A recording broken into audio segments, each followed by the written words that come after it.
Hi everybody, and welcome to part 2 of Regulation 638. We're delighted to have you all with us today. So we're going to move straight into our introduction to Janusz. I'm sure for most of you, he's now a household name. He's both a chemical engineer and a registered attorney, a patent attorney, and he's a partner in Hahn & Hahn, and this particular law firm specializes in technology law and intellectual property law. Janusz has been associated with the food industry for many years. He's a custodian member of SAFOST, as well as sitting on the FLAG, which is the Food Law Advisory Group to the Department of Health. So I'm going to hand over to Janusz. Janusz, thank you so much for joining us again and for giving us your valuable time. We had some questions relating to the person in charge. Just with regards to the questions that you're going to sort of see and help us with today, the first question being, can the general manager be the person in charge because of high staff turnover? What's your take on that? And then also, what would you do if you've delegated that responsibility to someone on site? Do all the requirements still have to apply to the managing director or the general manager? Okay, so I think, good morning everybody. I think I'm just going to start with, unfortunately, a disclaimer, and I think it's important that it's clear that we're having a general discussion today. This is not legal advice. The reason why I'm saying that is I get posed here very specific questions of which I don't know the context, and context is everything. So I don't want to be giving people an answer here and they rush off and fire people, change the structure of their company. That's not what this is about. This is a general discussion on what R638 seems to imply. And don't take any action based on this. You still need to consider it yourself as well. Okay, let's get back to the actual question that was posed about the person in charge. And I think we need to start off by having a look at the definition in R638 of who or what is a person in charge. And it simply says, a person in charge in relation to food premises means a natural person who is responsible for the food premises or the owner of such food premises, as the case may be. So what it foresees is a situation where the owner is responsible, but the owner has to be a person, not a company. It talks about a natural person. So what it's talking about is a small restaurant or a small takeaway. There, the owner is the person in charge. In all other cases, somebody must be appointed as the responsible person who will be in charge. Now, whatever you call them, whatever your internal organogram is, that's your problem. On the COA, there's a field, and on that field, somebody's name and ID number is filled in, and they are the person in charge.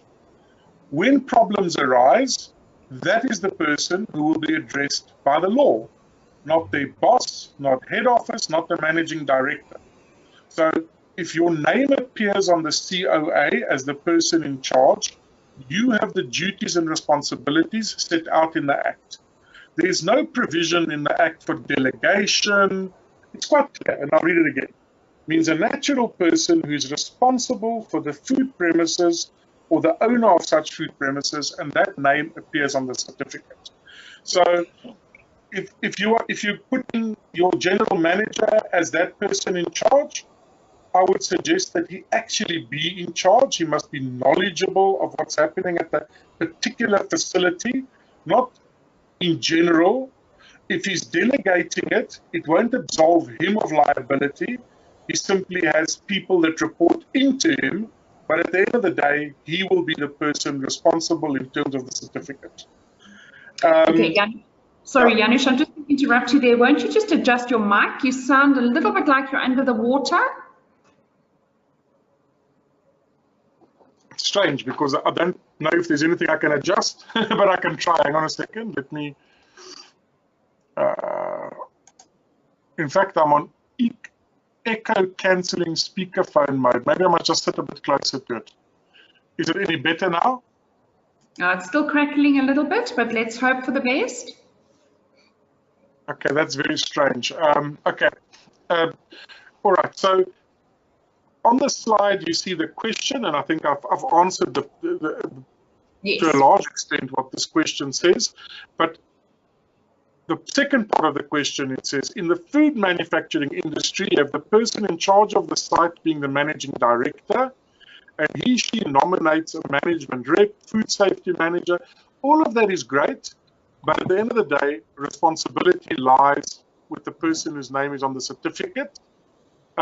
If that's the managing director, all good and well, but he must ensure that the work actually gets done. So you cannot shirk responsibility through delegation. And I think that is really important to understand. And in terms of if there is a delegation of that authority or responsibility to assist with tasks, the question I think at the bottom is, would the MD still need to be the person who is qualified? If he is employing qualified people to assist him, would he still need to go through the process of accredited training? I would say yes, and I read to you Regulation 10.1, which says, a person in charge of food premises must ensure that he or she is suitably qualified or otherwise adequately trained in the principles and practices of food safety and hygiene as appropriate, and that the training is accredited or conducted by an inspector when applicable. There's no provision here for delegating that responsibility, making someone else responsible. You can delegate the functions in terms of your organogram, but in terms of legal obligations, the person in charge must still have that requisite knowledge. Great. Okay, so I think that's clear. In terms of the requisite knowledge, what is considered requisite or what is considered adequate? So we've got a few questions here with regards to types of training that people have been through. Would this constitute sufficient qualification for them to be able to conduct training of other people within the business? So I'll just make sure I understand it. So the first question says, I've completed training in ISO 22000, FFSC 22000, 4 days training. I don't have any other qualifications in the food industry and I'm doing quality control. Can this affect me or the company in future? So what the regulation talks about is that you need to be suitably qualified or otherwise adequately trained in the principles and practices, but here are the two key issues: food safety and hygiene. Now, and that the training is accredited or conducted by an inspector. I would, under the circumstances where the training does not seem to be extremely elaborate or what is the word I'm looking for? It's not extensive. I would get an inspector from the municipality and get them to confirm that your training is adequate. Because this makes provision for the fact that your training is accredited or it's conducted by an inspector. So the inspector could check you effectively and say, yes, I'm happy with your training, and effectively you are then trained by the inspector and you would then be compliant. 4 days training can be very, very superficial or it can be very intense. Linda can maybe comment more on how intensive ISO 22000 training is. I can't. I don't know how intensive it is. But it must certainly have placed you in the position to be able to run a food facility hygienically and safely. Sure. And I think in terms of accredited training, any further clarification in that regard, Janusz? In terms of what this actually means and how we should pursue, just in terms of understanding what would be acceptable? No, there is no guidance at all as to what training which is accredited might mean. It may be that eventually NQF level sort of modules are provided or something like that. But at the moment, it simply talks about accredited, which could also mean that it's accredited by your local municipality, for example. Yes, so if you're a municipality, you could go to them and say, we would like you to accredit that since your inspectors don't have time to train, the following training would be adequate. And I think one could justify that is then accredited. Bearing in mind that in South Africa, these regulations are enforced at the municipal level. So the accreditation is more likely to vary from region to region. Okay, so that's not going to really help us. Wouldn't it be nice if they could all be singing out of the same hymn book, you know, in that regard? Right, now, specifically with regards to the certificate of acceptability, it has always been there, but it's now seems to be kind of jumped out at you a little more in terms of notifying the municipality of any changes before you make those changes in respect of the applicability of your certificate of acceptability. So somebody wants to know, big changes, small changes, can we leave anything out? So I'm just going to find this piece here about the changes. It says, a person may not effect changes in respect of food premises for which a certificate of acceptability has been issued in terms of sub-regulation 5. And sub-regulation 5 says that an inspector must carry out an inspection and he must be satisfied that the food premises concerned, having regard to existing conditions of the adjacent land and facilities and subject to some other provisions, do in all respects comply with the provisions of regulations 5 and 6. Then he can recommend that the certificate gets issued. I think what is, so if when you ask how big are the changes, the inspection is taking place on the basis of the forms that you filled in and the facility as it stood when the original inspection was done. If you are deviating from that application form, you need to notify them. So if it affects food safety, potentially, and obviously hygiene, I would presume replacing a fridge with a newer fridge probably wouldn't qualify to that. But as soon as there was any construction work required, as soon as you added further equipment, a further product line which is now going to be produced, etc., those things clearly are ones that you do need to notify the municipality before you start. An important one, things like retiling, painting, things like that. Okay, so if we put in an extra line, if we put in a different type of process, for example, we've never had a canning line, now we introduce a canning line, those are significant changes that impact on our processes, they impact on the type of products that we're producing, so that would most definitely need to be discussed with the municipality before it takes place. Oh, for sure. But also any structural changes. Remember, the regulations talk to the building, the working surfaces, all of those things. When any of those change, remember the inspector, when he issues the COA, he inspects on what he sees. If those things change, you need to notify them. Because clearly the certificate then no longer applies to the premises as they are now. It applied to the premises as they were then. That's quite, that's quite something that I think we could easily forget. So please, everybody, just take note. I think the other thing that's caused a lot of discussion has been these extra words relating to bare hands.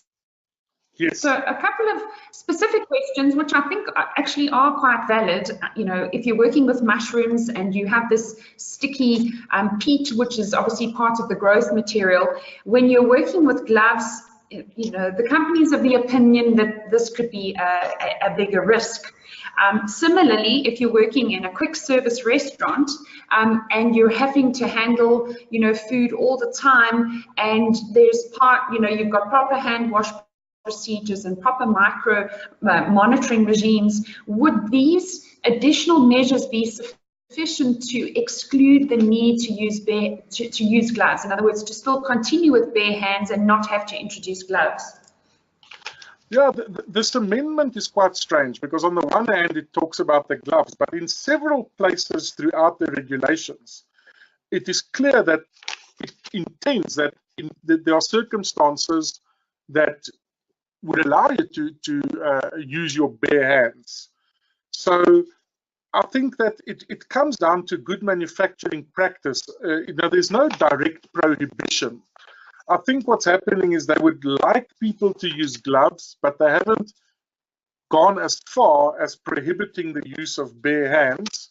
I'm just looking, there was a specific part of the regulation that I looked at this morning, where it was quite clear that there was a provision for the fact that you could be using your bare hands and you could be handling the food. I think obviously, always using gloves is also a problem. Just today, when I flew in from Cape Town, at the airport, the lady that was serving me at the bakery was wearing gloves, and then she operated the cash register using the gloves, and then she operated the credit card machine still wearing the gloves, and then she went back to handling the food using the gloves. Just to give you an idea. Yes, that often happens, and I think that's one of the concerns that people have, is that just wearing gloves doesn't necessarily mean that we're going to reduce the level of cross-contamination. I think there can be there are concerns both ways. So if an example that was given to me, which made me think, was if I've been working on my car, during the weekend, and my hands are sort of having grained grease and what have you. Even hand washing is not going to remove that, and what does that? How does that impact on the food handling process?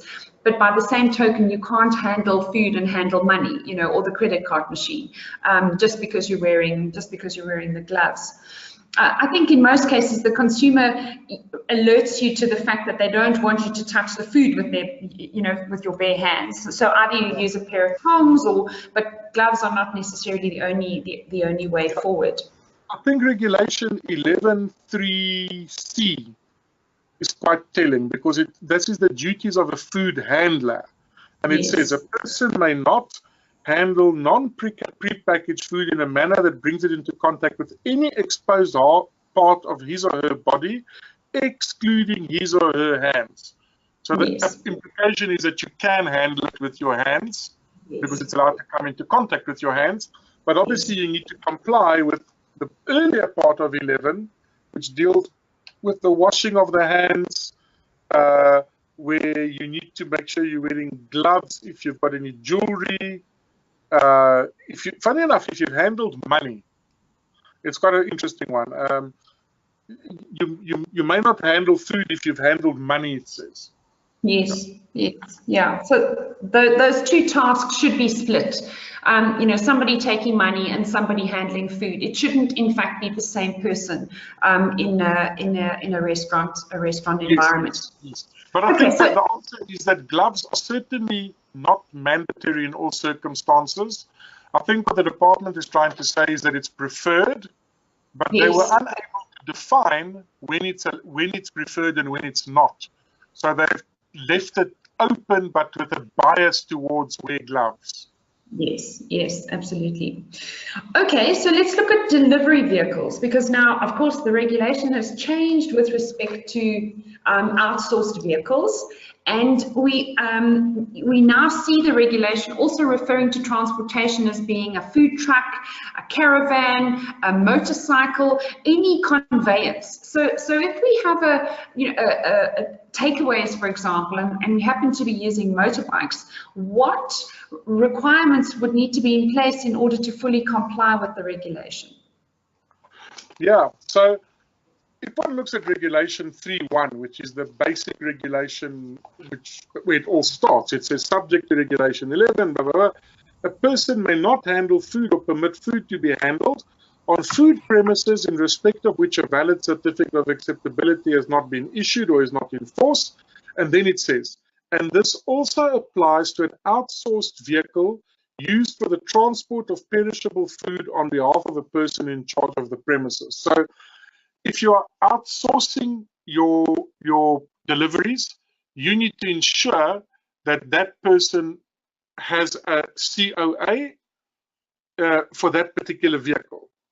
So it's not just a matter of looking after your own vehicles. And then one turns to regulation 14.6.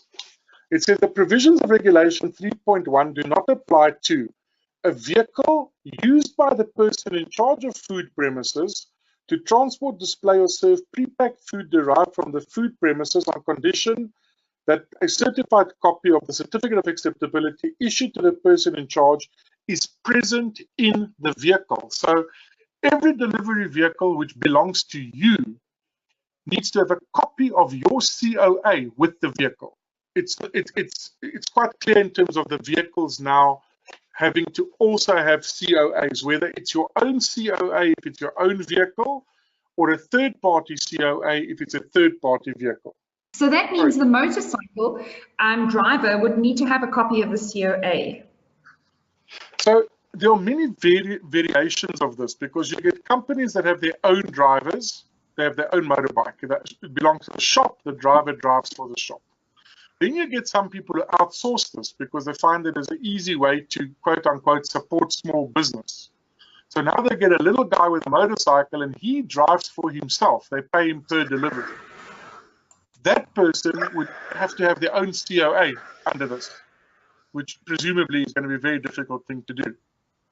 And then, of course, you get the third type of situation, which is what I like to call like a Mr. Delivery or Uber Eats or one of those, where in fact they are buying the food from you and reselling it to the end user. And there you wouldn't have any responsibility for the vehicle, because in fact they've bought the food stuff from you. They're not transporting it for you, they're transporting it for themselves. They're a reseller. Right. If it comes to the actual motor vehicle itself, I mean, in this case, if I am using a motorcycle, I would need to ensure that that vehicle can maintain the temperature that it is supposed to delivery of food, because that's obviously the most important. Well, it's that, and then of course the vehicle itself has to be cleaned, it's got to be hygienic, and etc. on its own as well. So there's a responsibility to monitor that and to ensure, just like you do in your kitchen, that the vehicles, the delivery vehicles, are kept at the same standard. Yes, yes. Now, what about allergen versus non-allergen products? The regulation doesn't specifically mention any special provisions for other kinds of foods. I mean, there's a lot about the transportation of meat products.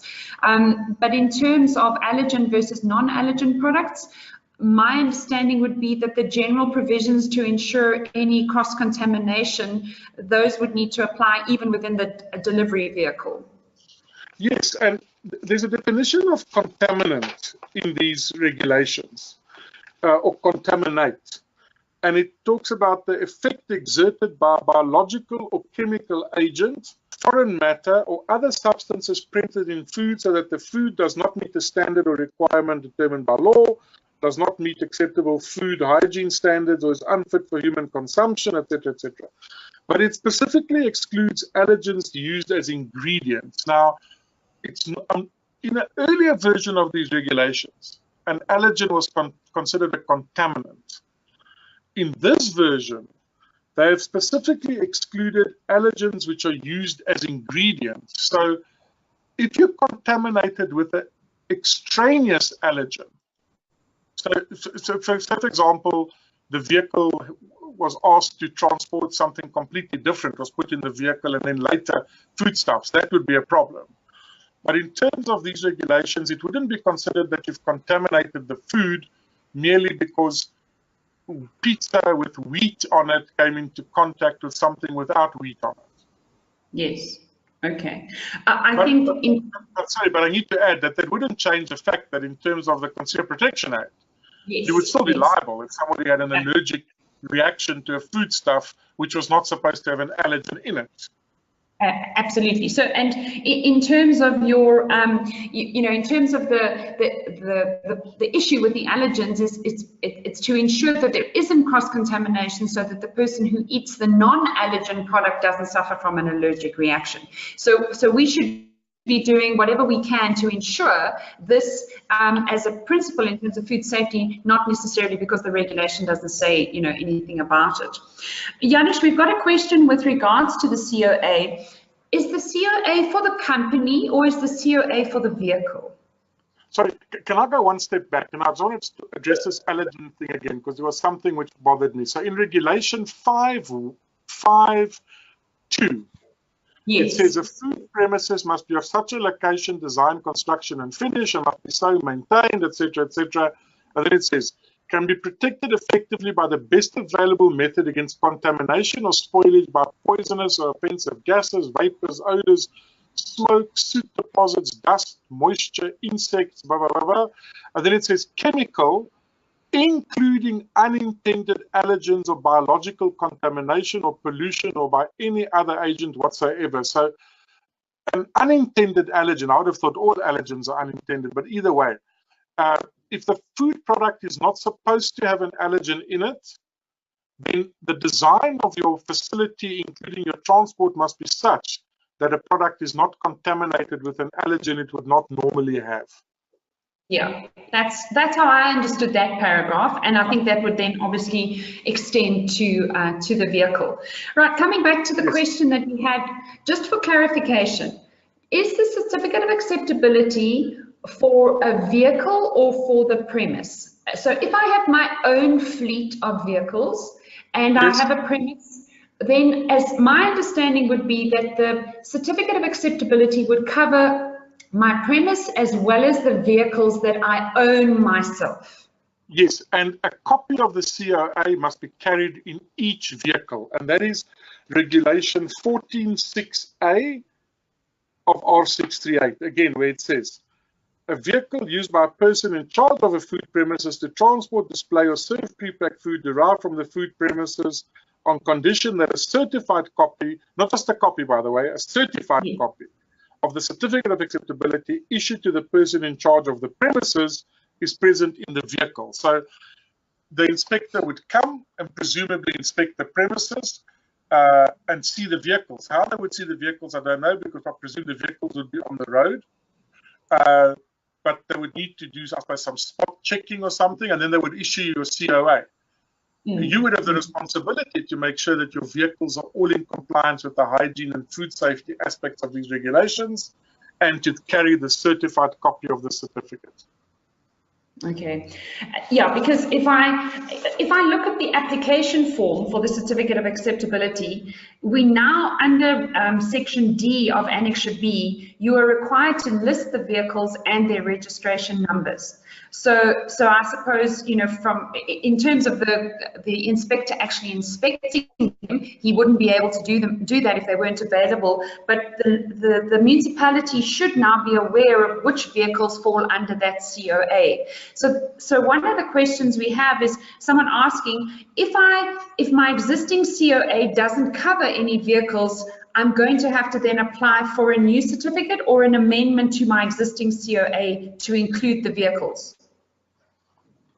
Well, besides that being a very good question, but, let me preempt another question, is what happens when I add vehicles to my fleet?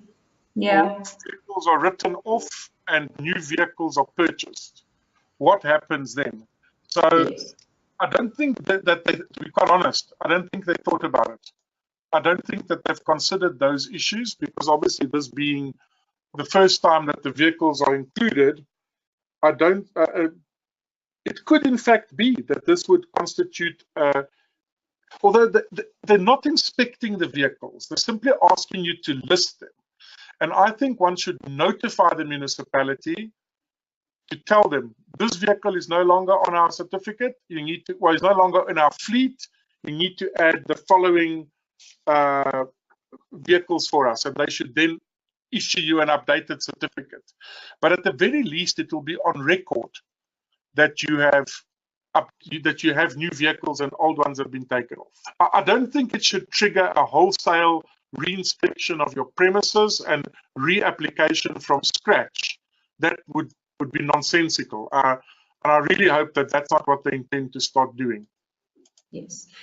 Now, if I'm using a distribution company, and the distribution company, that is their sole purpose. They do not have a premise where they handle food.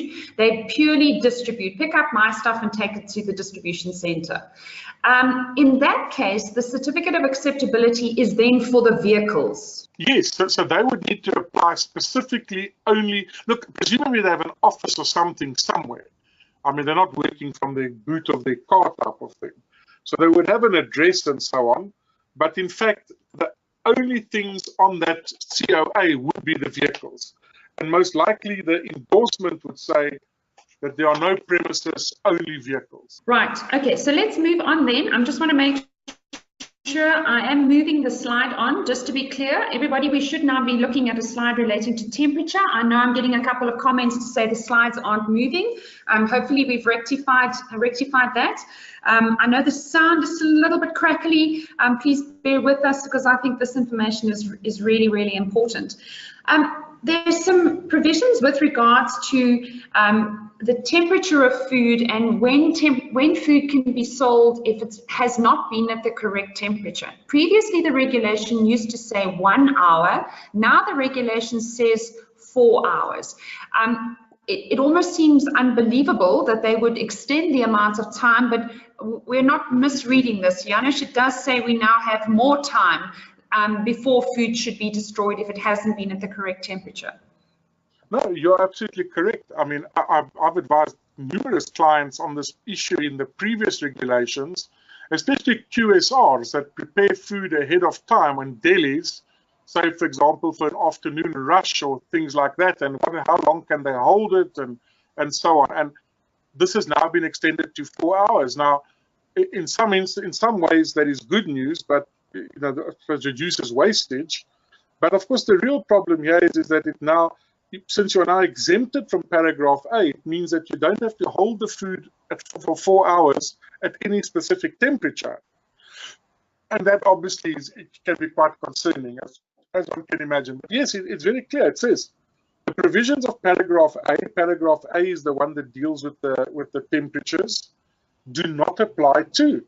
And there it says, perishable food that will be sold directly to a consumer within 4 hours of being processed or prepared, or that will be consumed on the food premises within 4 hours of being processed or prepared. I think that would probably exclude most of those eat-all-you-can buffets, because I think some of that food there lies there for days. I think it depends which day you go. You know, maybe it doesn't even last 4 minutes in some cases. Or I think the important thing in this respect is just to make sure that you know, you've thought about the food safety consequences, because even though the law might say that, you know, I don't necessarily think that we should just be blinded by that and not actually assess what it does to the safety and also the quality of the food, you know, in extending it from 1 hour to 4 hours. I'm sure there's a reason behind it, behind the amount of time, but I think we should just proceed with caution. What about refreezing? So, you know, previously, you know, the regulation does talk about the temperature, the surface temperature of a product, and then it can be refrozen if it doesn't exceed that surface temperature. We have a specific request here in relation to juice concentrates and nectars, where you may have to fully defrost the product in a raw material in order to, you know, make the product, but then it is then refrozen. Would this be considered a violation, given the information that you currently have, Janusz? Okay, so regulation 8.6 says, frozen food thawed for further processing may be refrozen, provided that the core temperature does not exceed 5 degrees Celsius. Now, I'm not sure how one would determine the core temperature of a 200-liter drum, and having myself worked in the fruit juice concentrate industry as an engineer years back, I'm aware of this practice where drums are left out, but the difficulty there is that they often tend to thaw from the outside but are still frozen on the inside. So on a hot day, depending on how you're doing this, the concentrate on the outside may be at room temperature, while the core is still solid. So that's something that the person who asked this question will have to answer for themselves. Then the thawing process is as short as possible and does not exceed 10 hours. So they don't say in their question how long they take to thaw. The runoff liquid from the thawing process is adequately drained to prevent cross-contamination. Okay, that wouldn't arise here. The food is handled in accordance with good manufacturing practice, and the chilling commences immediately to comply with the temperature. So there's no time limit except for the 10 hours. There's a 5 degrees Celsius core temperature limitation, and of course you need to apply GMP. Now, many years ago now, I'm talking about in the early 90s, I once went to a fruit juice factory which was using frozen concentrates.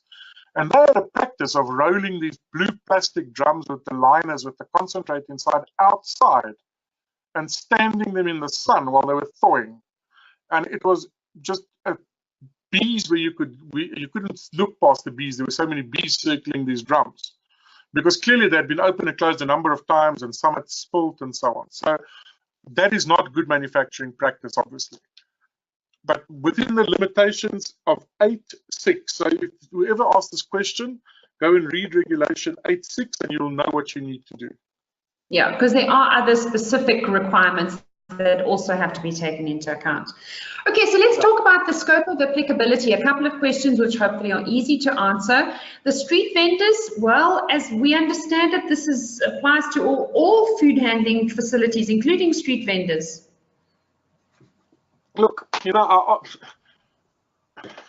I must be careful. Now, every time I'm involved in any law that gets revised, there's somebody who asks, but what about the street vendors? You know, I think we've got to get used to the fact that it's impossible to police the mom and sitting on the side of the road with an enamel container selling millies. It's not going to happen, and I think just move on. The reality is the law should apply. Practically, it cannot apply. Obviously, you get to a point where a street vendor becomes something much bigger, becomes one of these like food trucks, then it definitely must apply to them and it can be enforced against them. I was telling somebody the other day that I stopped at a coffee cart, which was a Vespa 3-wheel scooter, the one with the box on the back, with an espresso machine and some croissants, and there proudly displayed was a certificate of acceptability of premises for there was a word for it. It was a temporary or mobile or something food service. So there's no doubt that it does apply and people should be applying for these certificates, but below a certain level, people won't do it. They're just not sophisticated enough to understand. I've seen similar things, you know, even at a less sophisticated level, and so I think we have to be careful because I think in some cases it's almost easier for the street vendor to comply with these regulations than some big big organizations. All right, let's talk about the water bottling, guys. The Codex document has now been removed. Is water still considered food? Would they still need to comply with this requirement?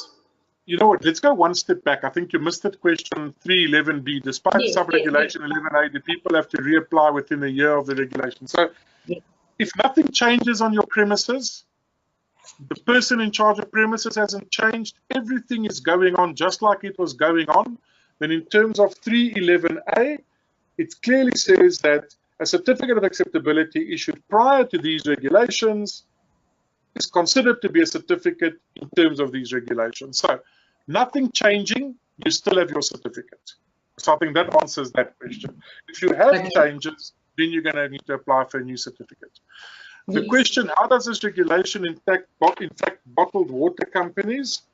And I think it doesn't really change that much for them because, as we all know, I mean, water is included even in the labeling regulations. It's included everywhere. So water sold in the form that it's sold is in fact a food for the purposes of these hygiene regulations. And the hygiene regulations as a whole will have to apply to the bottled water people as well. The additional requirements that were previously there are no longer there. The reason I don't understand, but it's no longer there. Yeah. And pet food, I mean, we were chatting about this earlier, in terms of it not be... Continue? No, sure. So when I was sitting on the aeroplane this morning, I actually read the section that had it was quite clear from it that pet food as such is not part of these regulations, and if you produce pet food, you're not. But then I also take your point that there are circumstances under which people eat pet food for economic reasons or whatever the reasons might be. I mean, I saw there was a weird program on TV where they wanted to check what's healthier, dog pellets or, I hate to say this, KFC. And this guy on this TV program in the UK, I think for a week he ate dog pellets every day, and then for another week he ate fried chicken every day. Oh and dear. Let me just say, he had a very shiny coat and a wagging tail after eating the dog food for a week. But he didn't look quite as good after eating fried chicken 3 days, three times a day after 7 days. So there are people who eat pet food for various reasons. I wouldn't say it's a legal requirement to comply with these regulations if you produce strictly pet food, but knowing the society we live in, it's probably a good idea to comply with it anyway. And I think most, responsible pet food manufacturers are doing that, and they are making sure that they consider those things in their HACCP study. In terms of the 1 year that's given in Regulation 16, if I understand that correctly, it's only with regards to getting your bulk milk tank in order, as well as the qualification for the person in charge. Yes, so that's correct. Because obviously, I've been asked this by several people, and what people overlook is that 10.1b has actually been in place in the old regulations. There's a slight addition in that you now need to have the training for the food handler, also for food safety and not just hygiene. But in general, that should have been in place already. So they're allowing a year for the training of the person in charge, but clearly the training of the food handlers is an ongoing process, and all that's going to have to happen is you're going to need to update your current training to include the food safety aspects and not only focusing on hygiene. Comfortable with that? That makes sense. Any specific changes with regards to spices, milling, blending? I don't think there's anything that specifically references this kind of product other than everything that we've spoken about. Yeah, I couldn't find anything at all about spices or anything of that nature. But obviously, it's just it's a food ingredient. So I mean, it'll just the normal rules will apply. I'm not sure what the question was, or if there was some specific issue that they wanted to address. But just on a general level, there's nothing specific to spices that I can see. I think, because the regulation is now quite specific with regards to butcheries, possibly the question is coming from that perspective. There's now this specific focus on butchery equipment. And so this is something very new, where you almost see a particular kind of process being highlighted when it comes to food handling. Yes, okay, no, that's fine. That makes sense, yeah. Janusz, so if I haven't advised the municipality about any of the changes that I have made in the last few years, what you're saying is I should probably reapply for my certificate and then just fill in the gaps. You know what? The reality is that if you make changes, they're going to re-inspect you anyway. Yes. So you may as well notify the municipality now, request a new COA, and see if they want to come out and inspect you, or whether they will just reissue the COA. And I think the inspector will then determine whether he thinks that the changes of such a nature that he needs to reinspect completely, or just reinspect the bit that's changed. If you're running a big retailer and you've got a butchery, a bakery, a fresh produce department, or who knows, right down to selling furniture, and you change your bakery, he'll probably come and inspect the bakery. Yes. But if you've made a change which runs across the whole business, then you'll probably want to reinspect you entirely. Okay. Right. In terms of the micro regulation, there's nothing specific in this 638 that addresses microbiological testing or any specific changes. Any update on 692? Just kind of like while we're chatting about changes. No, I haven't heard anything about changes about the update on the draft 692 amendment. I haven't seen anything. I suppose it'll take a while for them to consider the comments that went in, which are not that long ago. So I think they're still busy on that. I think as to the first question is, adequate guidelines for all microbiological testing. There's always something else you can test for. They can possibly just refer by reference to some or other international standards, but it would be very difficult for them to define guidelines for everything. Yes, no, absolutely, and I think in that regard, I think what they're trying to do is obviously an improvement on what we have, but I'm sure there'll still be even more room for improvement, as we learn more. Okay, a couple of extra questions that have come in while we've been chatting. One was in relation to traceability in retail, because now there's this requirement for a traceability process. What does this mean to your average retail outlet when it comes to tracing product to the consumers, which is almost impossible? What they have left it slightly open-ended. What they've said is, despite the provisions of Sub-Regulation 1017, that's the one that says that you have to comply with all the regulations. It's a bit of a strange statement. Anyway, it then says, a traceability system must be maintained according to the best available method, and the recall procedure is in place, and any incident requiring recall activation, etc., etc. So your traceability system must be to the best available method. And internationally, there are methods available. So when they say best available method, that's what you need to do. You need to find one of those methods which are universally accepted, or at least accepted by some or other, GFSI or somebody like that, which allows for the correct level of traceability. It's not, I think it'll no longer be an excuse to say, but that's too complicated, that's too expensive. I think it's not saying the best available method you can afford, or the best available method that suits you. Yes. It says the best available method. Absolutely. Okay, and then another interesting one that's come in with regards to food handlers. So there is still a requirement that the person in charge has to ensure that no one who is that there is a reporting of disease and conditions properly recorded if anyone is ill. There's still the requirement under Regulation 11 that I can't handle food if I'm suffering from a suppurating abscess. That choice of words out.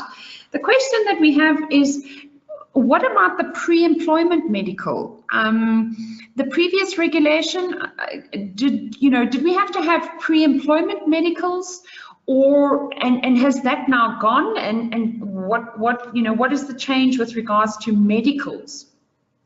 Well, I think one doesn't have to mention a pre-employment medical if you say what people may not handle food, because how will you know if you haven't done a pre-employment medical before they start handling the food? That's what I would say. I think, and what this is doing is actually requiring you to have an ongoing interest in the person's health. I think one has to be very careful, of course, in terms of privacy law and discrimination, that you don't end up discriminating against people who may have one or other illness, as long as it's not contravening this section in terms of food safety and food hygiene. But definitely, I don't see how you could hire someone to handle food not knowing that they're going to comply with 11.2. Right, so and that's the starting process, and then, as you said, in terms of the regulation relating to 10, the reporting 10.15 is then the ongoing process to ensure that they do actually conform to 11.2b. So you still both. Yeah, sure. So I mean, it's people come to work and they're sick or they got flu or whatever the situation is, they've got a cut, any of those things, then it becomes the responsibility of the person in charge. And if one reads this, to go back to our very first question, how would the managing director sitting in an office in Johannesburg know that his employee in Stellenbosch has got the flu? Yes. So it has to be somebody there on the ground in the building where the certificate hangs. Yes. Yeah, to effectively be able to enforce the requirements of the, with Regulation 10, all aspects of it. Yes, yes, absolutely. Right, well, ladies and gentlemen, we've come to the end of our time slot. And I have to tell you that in addition to Janusz spending the last hour with you and sharing his knowledge, he has also very kindly put together a cross-reference table comparing the old regulation and the new regulation, and that'll be available for download on our website within the next day or so. When we send you the link for the webinar, make sure you check it out. It's an 18-page document which goes into most of the highlights of the regulation to ensure that you at least have got a comparison. So Janusz, thank you so much for that. I think you've really given all the listeners some really great tools to help them going forward to ensure that they comply with this new regulation. Janusz, thank you again so much for your time. Thank you for being with us, and we really appreciate your contribution, and we look forward to our next webinar. Everyone out there, thank you so much for being with us, and please make sure if there are any further questions, you send them through to us. Any last words, Janusz? No, but I think the sooner you start, as I say, the sooner you finish. So I think one has to start reviewing what it is that you are doing so that you can get your compliance in order as soon as possible, because as the regulation says, it's already in effect. So obviously there needs to be a movement towards compliance, or else there will be consequences. Great. Well, ladies and gentlemen, you have been warned. Until next time, thank you so much for being with us. We'll chat soon.